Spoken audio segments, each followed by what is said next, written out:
오늘 우리 아이들을 위한 아름답고도 재미있는 10권의 그림책을 소개합니다. 아이와 함께 영상 같이 보시고 아이가 가장 갖고 싶어 하는 책을 골라 댓글로 남겨주세요. 어린이날 100주년 기념 특집 이벤트로 준비했습니다. 아이의 인생책이 되어줄 그림책 지금부터 만나보시죠.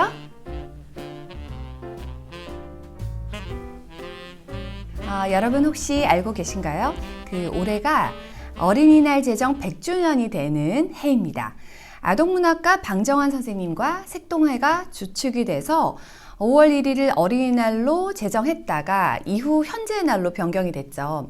1923년 5월 1일 그 첫 번째 어린이날 기념행사에서 방정환 선생님은 어린이에게 경어를 쓰시되 늘 부드럽게 대하여 주세요 라고 했습니다. 어린이에 대한 존중을 부탁한 것 같은데요. 올해 100주년을 맞이해서 처음 제정된 때의 의미와 마음을 한번 되새겨 보게 됩니다. 저는 그 아이가 꿈꾸고 자라는 과정에서 가장 가치 있고 의미 있는 것이 바로 책이라고 생각하고요. 그 책들 중에서도 아이가 처음 접하는 그림책이 아이에게 행복감을 가장 느끼게 하고 그리고 아이가 결국에는 독서 몰입이 가능하게 하는 첫 시작인 것 같습니다. 그림책을 유아부터 초등 저학년까지 보는 책이라고 흔히 생각을 하시는데요. 사실 이제 어른에게도 굉장히 좋은 책이 바로 그림책입니다. 저 역시 아이와 그림책을 보는 그 시간이 가장 행복하고 힐링이 되었던 것 같아요. 저희 아이들은 이제 초등학교 5학년인데 학기 초에 이제 담임 선생님께서 알림을 보내셔가지고 아침에 아이들에게 그림책을 읽어주신다고 하더라고요. 짧은 시간에 읽고 이야기를 나누기에도 고학년에게도 굉장히 좋다라고 써서 보내주셨더라고요. 오늘 소개해드리는 이 10권의 그림책들은 책 읽는 곰의 그림책이 참 좋아 시리즈 중 엄선한 그림책입니다. 책 읽는 곰은 2006년에 설립된 어린이책 전문 출판사예요. 오늘 소개하는 이제 백희나 작가, 그 다음에 최숙희, 안녕달, 유설화, 윤정주 작가 등 국내 최고의 그림책 작가들과 창작 그림책을 출간하고 있죠. 책 읽는 곰의 책을 이렇게 읽다 보면 그 아이들이 내가 이 책은 계속 읽고 싶어. 이런 책들도 많고 그리고 엄마 나 이제 고학년이 되었지만 이 작가 책은 계속 사줘야 돼. 이런 책들이 많았습니다. 먼저 이렇게 4권의 책은 백희나 작가의 책입니다. 여러분도 익히 아실 것 같은데요. 백희나 작가는 2020년 어린이 책의 노벨상이라 불리는 아스트리드 린드그렌 추모상을 수상해서 한국인인 우리 모두를 굉장히 자랑스럽게 느끼게 해주었죠. 다 소개하고 싶을 정도로 좋은 책이 많은데요. 그 중에서도 아이도 저도 무척 사랑한 이 4권의 책을 뽑아봤습니다. 먼저 알사탕입니다. 이 책 읽으면서 저는 저의 어린 시절의 추억과 함께 그 알사탕을 하나씩 이렇게 꺼내 먹던 행복한 마음이 느껴졌어요. 알사탕을 먹을 때 이렇게 그 주인공 동동이가 평소에 듣지 못하던 소리가 들리는데요. 특히 강아지가 얘기하는 장면도 굉장히 귀엽고 평소에 이렇게 잔소리 많던 아빠의 마음소리가 들리는 것도 찡했어요. 이 책을 한번 읽을 땐 몰랐던 걸 이제 여러 번 읽으면 알게 되는 많은 사실들이 숨겨져 있습니다.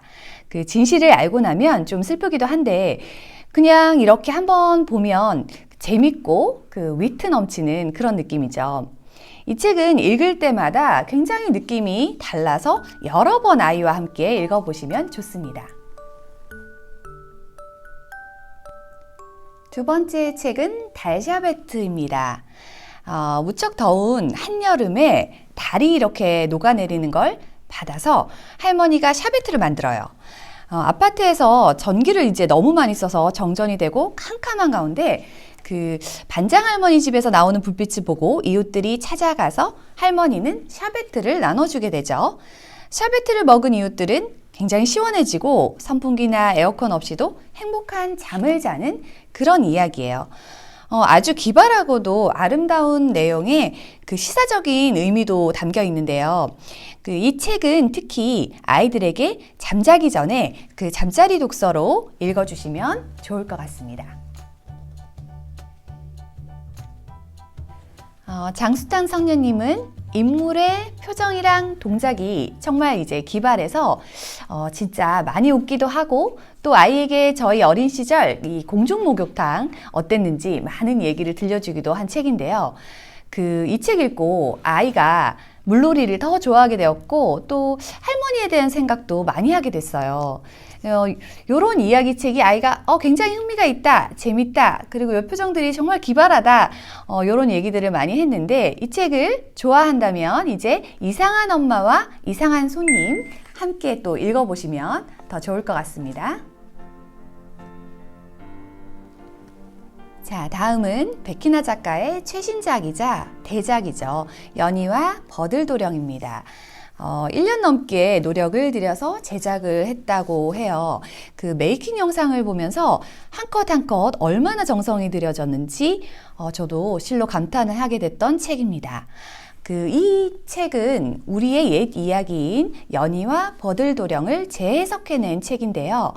아이도 저도 사실 눈물이 나고 굉장히 여운이 오래 남는 내용이었습니다. 이렇게 책을 사면 안에 이제 키트가 들어있어요. 그래서 이 키트를 아이랑 또 함께 만들면서 연희와 버들도령을 만나러 갈 때 연희가 얼마나 행복했을지 또 이제 버들도령을 잃고 어떤 마음이 들었을지 그런 이야기들을 한참 나눴습니다. 저는 여기 이 페이지에서 사실 왈칵했었는데요. 좋은 일이 없던 연희가 기가 막힌 일을 당했는데도 그러려니 이렇게 하였다고 나와 있어요. 그래서 이 어린 연희가 얼마나 외롭고 힘들었을까 그런 마음이 들었습니다. 연희와 버들도령은 꼭 한 편의 영화를 보는 느낌이 들었던 책입니다. 다음은 유설아 작가의 슈퍼거북입니다. 책의 시작은 토끼와 거북이의 경주에서 이긴 거북이가 주변에서 이제 대단하다고 하니까 자신이 기대에 못 미칠까봐 굉장히 불안해지죠. 그리고 이제 슈퍼거북이 되어야겠다라고 작정을 하고 아주 열심히 연습을 합니다. 막상 이제 제시합을 하게 되는데 제시합에서 너무 그동안 열심히 한 나머지 기운이 딸려서 토끼에게 지게 돼요. 근데 오히려 거북이가 부담감을 떨치고 좀 편안하게 쉬었다 그런 내용입니다. 읽고 나면 아이랑 토끼의 입장 또 거북이의 입장에서 많은 얘기를 나눌 수 있어요. 이 책 이후에 이제 슈퍼 토끼가 또 같이 나와 있는데 그 책도 함께 읽으면서 이야기 나눠보시면 좋습니다. 아이가 7세부터 10세까지 굉장히 질문이 많잖아요.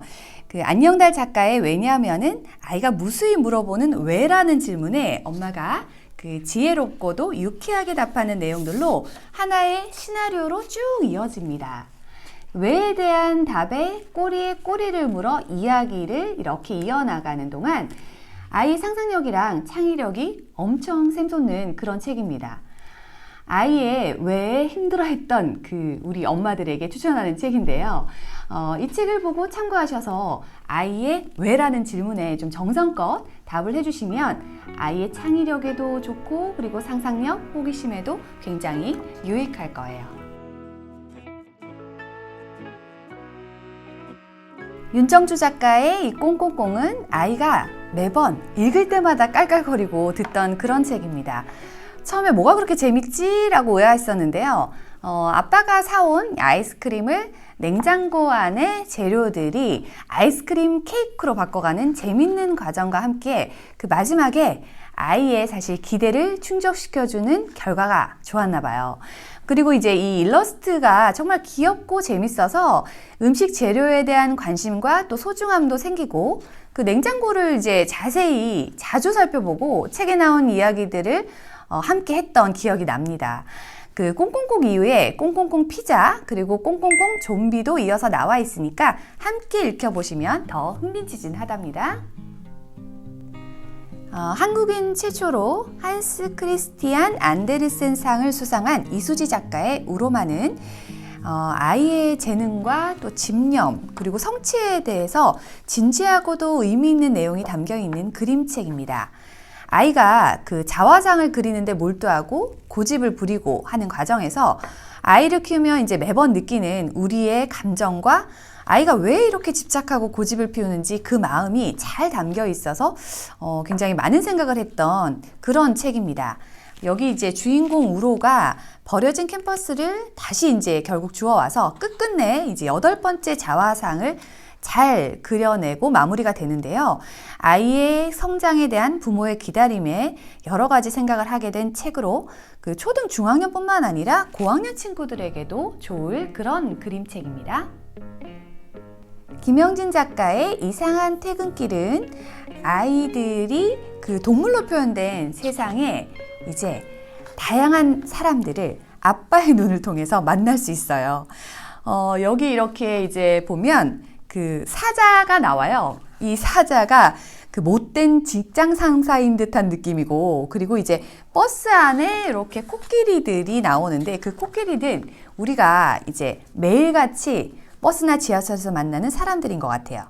아빠가 퇴근 후에 집으로 사랑하는 아이를 만나러 오는 과정이 이토록 어렵고 또 약육강식의 무한정글에서 아빠가 이제 고군분투하는 그런 과정을 아이의 눈높이에 맞춰서 동물들로 빗대서 쉽게 이야기하고 있습니다. 이 책은 특히 아빠가 직접 읽어주면서 아이랑 다양한 이야기를 나눠보시면 참 좋을 것 같고요. 그리고 이제 엄마의 이상한 출근길은 우리 직장맘 엄마분들이 또 직접 읽어주시면 더 좋을 것 같습니다. 오늘 마지막으로 소개할 그림책 최숙희 작가의 너는 기적이야 입니다. 어릴 때와 달리 아이가 이제 크면서 이 마음이 희석될 때가 있는데요. 아이가 엄마라고 사실 처음 불렀을 때 자기보다 또 큰 책가방을 메고 학교에 이렇게 처음 가던 날, 그리고 사랑해라고 이제 말해준 그 모든 순간이 사실 감동이었죠. 아이에게 직접 말로는 못하지만 이 책을 읽어주면서 너는 정말 소중하다고, 엄마에게 모든 날이 행복이고 기적이었다고 말해주면 좋을 것 같습니다. 네, 이렇게 10권의 아름답고도 귀한 책 읽는 곰의 그림책을 소개해드렸습니다. 그림책은 사실 아이에게 또 부모와의 행복한 교감을 느끼게 해주고 책을 사랑하게 하는 마법 같은 도구입니다. 책이 이렇게나 좋구나, 또 행복하구나, 자꾸 보고 싶구나를 알려줄 수 있죠. 초등 전반에 그림책은 그 소중한 의미를 가지고 있고, 특히 저학년에게는 좋은 그림책을 이제 충분히 읽혀줘야 이후에 독서 몰입으로 좋은 영향을 줄 수 있습니다. 아이가 서점에 와서 고르듯이 함께 영상 보시고 댓글로 좋아하는 책 제목과 번호 남겨주시기 바랍니다. 20명의 친구들에게 그 소중한 선물 드리도록 하겠습니다. 끝난 줄 아셨죠? 이렇게 그 그림책들은 아이들이 굉장히 많은 숫자를 보기 때문에 또 다른 그림책이 없을까 하실 것 같아서 다른 그림책들도 준비해봤습니다.